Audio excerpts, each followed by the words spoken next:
In the Scottish Highlands, Jimmy is watching TV with his sisters and cousins. Suddenly a siren starts to ring outside and the aunt closes the door while telling the children not to move.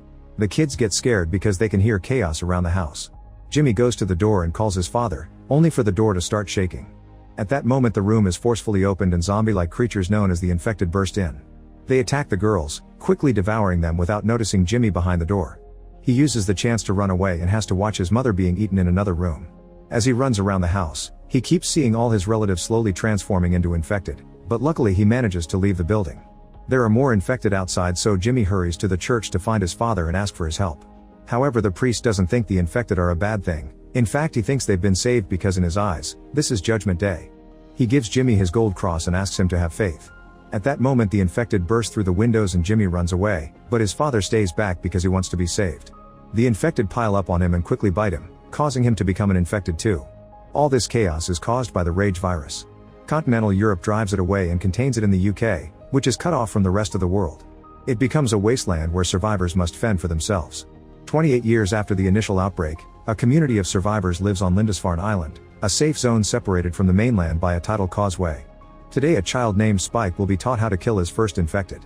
His father Jamie prepares breakfast but interrupts it when he hears his sick wife Isla falling in the bedroom. The duo rushes to check on her and she freaks out when she hears Spike will be training today.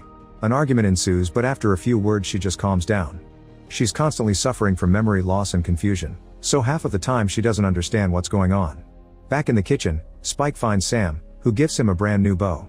On their way out of town, everyone cheers for Spike and wishes him good luck. At the town gate, Jenny reminds him of the rules. Every person who leaves is allowed to come back, but if someone doesn't return, nobody will go looking for them. Rescues have already cost them too many lives. Then the duo crosses the causeway to reach the mainland. Jamie shares many stories from the old days and Spike can't believe people could live far away from the sea. They cross a bridge to reach a forest, always keeping an ear out for potential enemies. Eventually they find a slow infected crawling on the ground with a bird on its back. When it stops to eat some worms, Spike gets his bow ready and shoots an arrow that hits the infected in the neck for a quick death. Another infected approaches them from behind, so Jamie kills it with an arrow too. The noises attract more monsters and Jamie kills one more, but Spike asks him to let the last one go. Jamie is proud of his son, however Spike feels weird about having to kill. The duo keeps moving through the forest and sees some beautiful animals.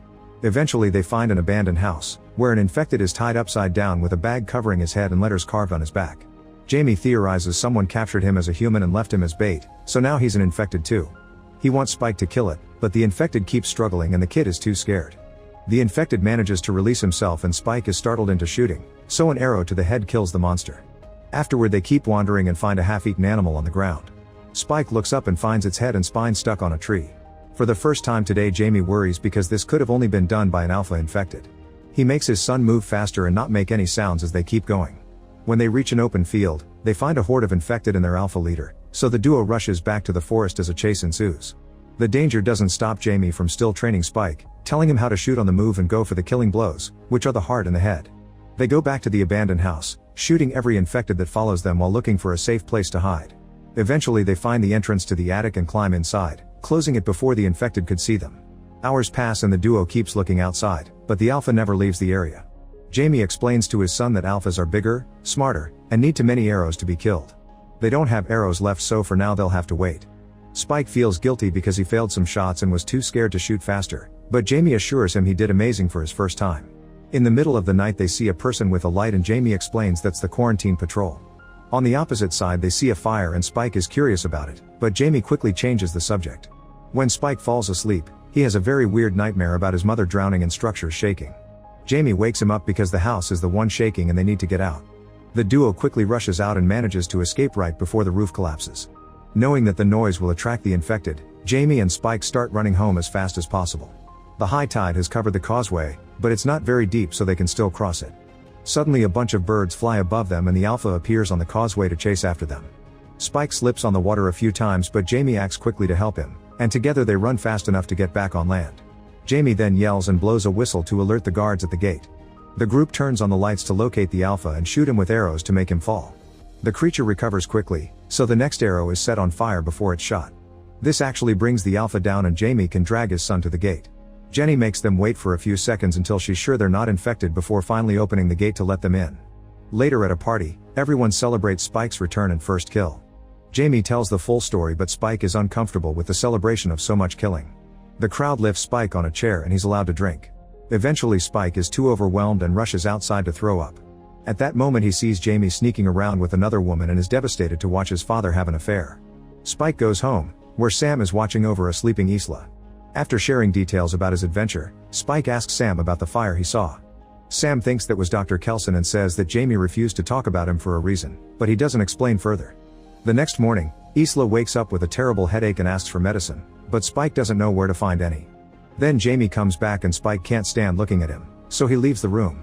After a few minutes, Spike gathers the strength to ask Jamie why he hasn't told Kelson to check on Isla. Jamie explains that Kelson went insane a long time ago and shares the story of what happened the last time they tried to visit him 15 years ago. A group of foragers that included Jamie found thousands of bodies on the ground neatly arranged in lines around the big fire. Kelson appeared to take the bodies to the fire and even waved at the group, who ran away in horror. Spike insists that Isla needs help and calls out his dad for his affair, which ends with Jamie slapping him. He immediately regrets it, but Spike runs upstairs to his mother's side. When Jamie tries to follow him, Spike takes out a knife and tells him to stay away from them. Jamie easily disarms him, but he doesn't want to make things worse, so he gives the knife back to Spike and leaves. Sometime later Spike lights a barn on fire, then he runs to warn the guards, saying everyone in town needs help putting out the flames. He promises to keep watch while the adults are gone, but as soon as he's alone, Spike retrieves Isla and they leave through the gate to take the causeway to the mainland. Isla freaks out when she realizes where they are and keeps calling for Jamie and her father. Spike calms her down and convinces her that a doctor will help her. After walking all day, they find a building to spend the night in. Isla is bored of keeping watching and wakes up Spike to share stories from before the outbreak, saying that Spike looks a lot like her father. As the conversation continues, Isla starts calling Spike dad. He tells her to sleep while he keeps watch. Unfortunately Spike is tired and ends up falling asleep as well, so an infected manages to enter the building. It tries to eat Spike's shoelaces and spits them when it realizes they aren't worms. Then it gets close to Spike's face, but when it's about to bite, someone pulls it back. At that moment Spike wakes up and thinks he dreamed the whole thing, but the dead body of the infected is nearby. Isla says she doesn't know what happened, but a flashback reveals she smashed the infected's head against a statue. Meanwhile a group of soldiers is being chased by a horde of infected. They try to shoot as many creatures as possible, but many of the soldiers are wounded and they don't have many bullets left. Soon the infected catch up to them and start biting them, causing them to transform too. The other soldiers are forced to shoot their teammates and only 3 manage to escape. They reach a tunnel and close the gate before opening fire to kill the infected that get too close. Afterward they explore the tunnel, only to be jumped on by an alpha. He captures a soldier and tears his head off with the spine, which he uses to knock down another man. The third soldier shoots at more infected at the door and runs from the tunnel. Back to Isla and Spike, they continue to travel while dealing with Isla's delusions. When they find an old statue, she talks to Spike for a while thinking he's her father. Her nose starts bleeding and the smell attracts an infected, but Spike quickly kills it with an arrow. Some of its blood drops on Isla's forehead, so Spike rushes to clean it before she can touch it. Soon more infected arrive and the duo runs as fast as possible with Spike shooting arrows whenever an enemy gets too close. Eventually they make it to a gas station and struggle with the door until they manage to get inside. The room is filled with fumes that make it hard to breathe. The infected follow them inside and the duo has to keep running. Spike grabs some objects and throws them at the creatures to slow them down. There are too many monsters and they surround them at a dead end, but at that moment a ceiling hatch opens and Soldier Eric tells the duo to hide. Then he opens fire at the infected, and the contact with the fumes causes a big explosion. The flames burn all the creatures, who desperately try to escape but fall dead before they can leave. Isla and Spike have hidden well and don't get hurt. As soon as there's an opening, they leave the building. While Isla throws up and deals with a headache, Eric approaches them to ask for guidance and freaks out when Spike has no answer to give him. In the end, Eric decides to go with them and even volunteers to carry Isla while they travel. After a few hours, they stop to take a break and eat some apples. Eric tries his phone but he has no signal and little battery life left. Spike never saw a phone before, so Eric teaches him how it works and shows him a picture of his girlfriend. Since Spike never saw plastic surgery either, he thinks the woman looks weird. At that moment the battery runs out and Eric throws the phone away.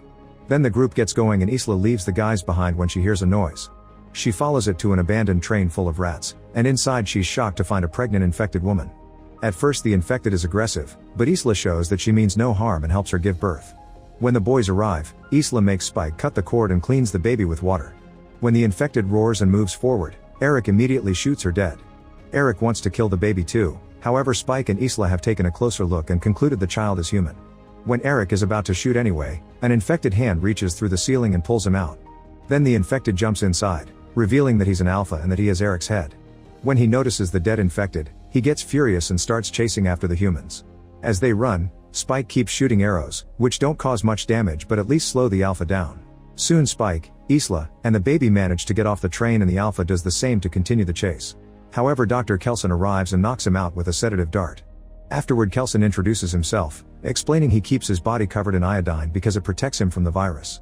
He takes Eric's head as he calls the Alpha Samson, and says he's lived in the area for 3 years, but usually Kelson keeps his distance. Spike asks the doctor to help his mom and Kelson agrees to take them to his bone temple, which is a shrine-like place that he's created to remember the dead. Thousands of bones have been tied into pillars and skulls have been piled to make a tower. Kelson has used both humans and infected because he thinks they're very similar.